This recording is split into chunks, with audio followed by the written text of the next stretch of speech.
Okay, now we need to do the word problems of this part, that is correlation regression ke word problems, especially regression ke. So we have the first word problem here. Given the following results of weights, which is denoted by X, and heights denoted by Y, of 1000 men, X bar दिया हुआ है 150 lbs, 150 pounds, sigma X is 20 pounds, Y bar is 68 inches, sigma Y is 2.5 inches, और R भी दे दिया है भाई, हर चीज तो दे दिया है. What are they asking us then? They tell us John weighs 200 pounds, Smith is 5 feet tall, estimate the height of John and weight of Smith. It means what? John का x वैल्यू दिया है, सी wait is x. John का x दिया हुआ है, उसका y find करना है. स्मिथ का y दिया हुआ है और उसका x फाइंड करना है. तो estimate the height of John, weight of Smith. From height of John estimate his weight, why is it different from 200. तो एक प्रॉब्लम आएगी जो हम लोग आगे समझेंगे. हम लोगों ने लास्ट प्रॉब्लम में भी समझा था ये बात, ये डिफरेंस क्यों आता है. तो पहले डेटा लिखते हैं और फिर क्वेश्चन को सॉल्व करने लगते हैं. See what are the data. Capital N 1000, there are total 1000 men. उसके बाद x bar, we have x bar. X bar has been given as 150. After that we have sigma, sigma x. Sigma x is 20. Then you write y bar. Y bar is given as 68. And then you have sigma y. Sigma y is given as 2.5. और R भी बता दिया है 0.6. तो एक ही line में हमने सारे डेटा जो गिवन है वो लिख लिया है. अब जॉन के वेट से हाइट फाइंड करना है, स्मिथ के हाइट से वेट फाइंड करना है, मतलब x दिया है तो y फाइंड करना है, y दिया है तो x फाइंड करना है. ये सब कर सकते हैं अगर आप equation of x on y बना दो, equation of y on x बना दो. Equation of x on y and y on x बनाने के लिए वी नीड रिग्रेशन के coefficients, that is bxy and byx. और bxy byx कैसे फाइंड होते हैं? They have a formula, you can see in the notes. ऐसा एक फॉर्मूला है, r sigma x by sigma y. ये फॉर्मूला bxy का है. तो r क्वेश्चन में दिया है, देखिए 0.6, and we have to multiply it with sigma x. Sorry, I forgot to multiply. We have to multiply it with sigma x, which is 20, और denominator में sigma y 2.5. So tell me, what does bxy become? This will help us to get the value of regression का coefficient bxy. Okay, so कैलसी बस वही calculations करना है, फिर शुरू करते हैं अपना काम. कैलकुलेटर में calculations 0.6 into 2 and divided by we have 2.5.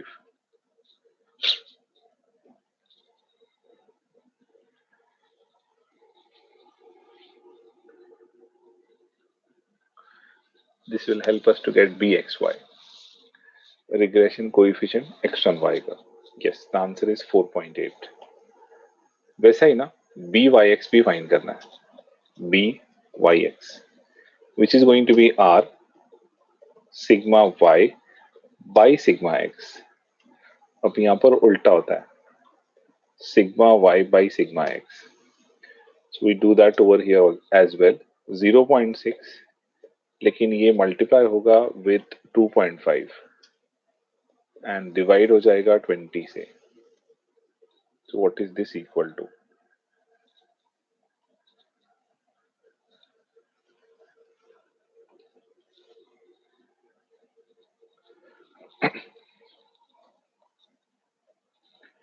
bxy and then byx.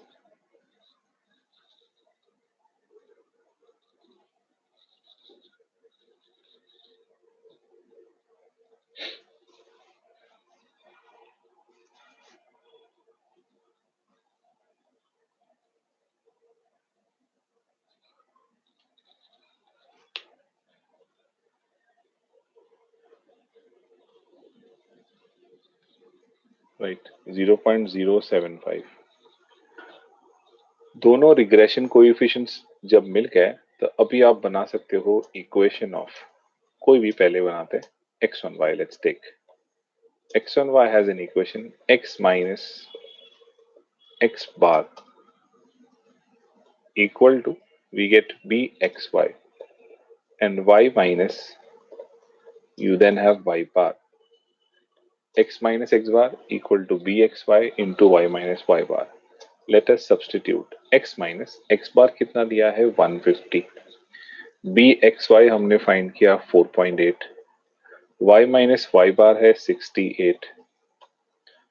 So we get x equal to 4.8y minus 4.8 into 68 and then plus 150. That will give us our first equation, x equal to 4.8y, and how much is this remainder? Minus 4.8 into 68 plus 150. The remainder is minus 176.4. This will call as equation number 1. ये पहला हमारा x1 y वाला equation मिल गया, equation number 1. Similarly, try to get equation of y on x. That is y minus y bar, and equal to, we have byx, और उसके बाजू में x minus x bar. We get x minus x bar,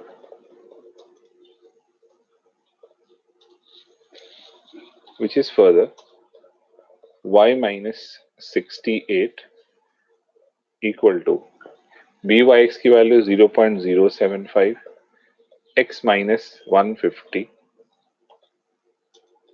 that is y equal to 0.075x minus 0.075 into 150 and plus 68.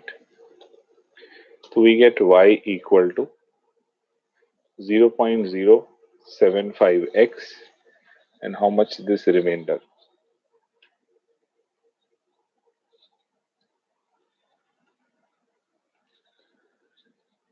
It is plus 56.75. Marking this as equation number 2 now. तो दो equation हमारे बन गए, equation 1 and equation 2, x on y equation, y on x equation. Before moving forward further, मैं कुछ observation आपको देखना चाहता हूं. ये 4.8 और ये 0.075. This is an important observation they should make. एक y on x इक्वेशन में जो x का कोएफिशिएंट होता है वही byx की वैल्यू होती है, और एक x1 y इक्वेशन में the coefficient of y is always bxy value. So पूरा सॉल्व करने के बाद हमेशा आप ऑब्जर्व करना x equal to the coefficient of y is actually the bxy value always, और y on x equation solve करने में जो कोएफिशिएंट ऑफ x वो byx की वैल्यू होती है. Just for the general knowledge, किसी क्वेश्चन में काम आएगा उसके लिए अभी बता दिया सामने, क्योंकि दोनों दिख रहे हैं. Coming back to the problem, सबसे पहले देखते हैं भाई स्मिथ और जॉन का क्या प्रॉब्लम है. पहले हेडिंग देते हैं जॉन. जॉन का क्या इशू है? जॉन का वेट दिया हुआ है. John weight has been given. Weight is X quantity. Weight is given as John weighs 200 pounds. तो जॉन का वेट लिख देता हूं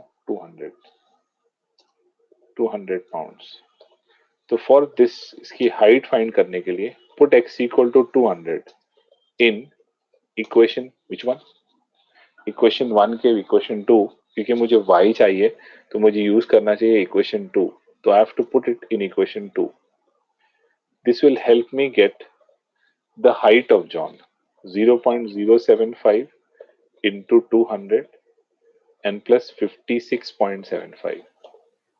Tell me, what does y equal to become? What is the height of John? Let's see that. उसका wait तो दिया था, उसकी हाइट कितनी है फिर जॉन की?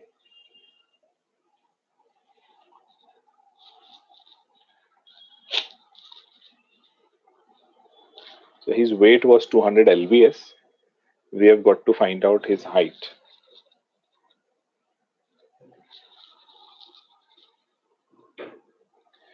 0.075 into 200 and plus 56.75.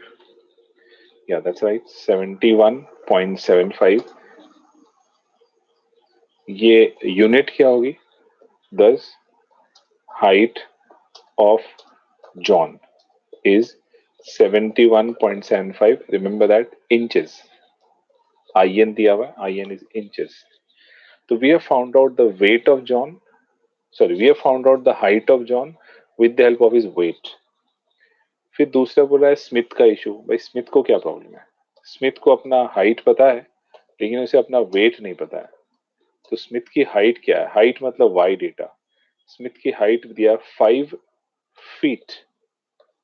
Very important, we can't use the unit feet. We have to convert it into inches. What is the feet to foot to inches conversion? 5 into 12. ये बन जाएगा 60 inches actually. तो उन्होंने जानबूझकर unit अलग दिया है so that you might make a mistake. तो 5 feet उसकी हाइट दिया हुआ है स्मिथ का, लेकिन कन्वर्ट इनटू प्रॉपरली इंचेस. अब आपको ये पुट करना है y equal to 60 in which equation this time? This time we have got to use equation 1, क्योंकि अभी मुझे x चाहिए. x फाइंड आउट करने के लिए इक्वेशन 1 की जरूरत है. तो I will substitute there so that it become x equal to 4.8 into the bracket value 60 और माइनस कितना था? 176.4.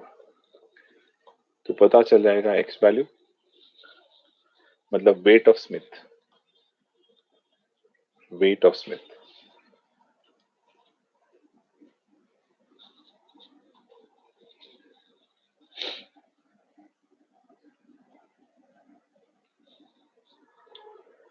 4.8 into 60.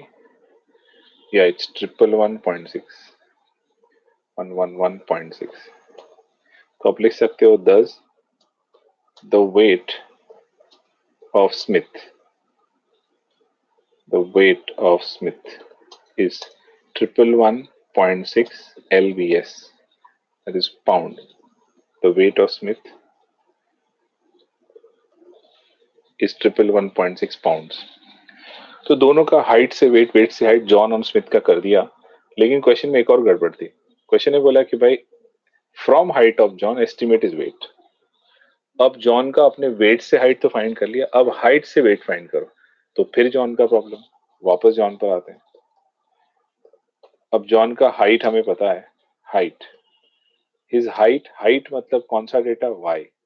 Y is 71.75 inches. अब उसके हाइट से उसका वेट फाइंड करना है. तो I have got to put y equal to 71.75 in this time equation number 1. Equation 1 में पुट करता हूं तो x इक्वल टू बनता है 4.8 इंटू 71.75 माइनस 176.4. इससे पता चल जाएगा वेट ऑफ जॉन. पहले वेट से हाइट फाइंड किया, अब हाइट से वापस वेट फाइंड कर रहे हैं. तो उसको एक प्रॉब्लम आ रही है, वो प्रॉब्लम डिस्कस करना है. 4.8 into 71.75 minus 176.4.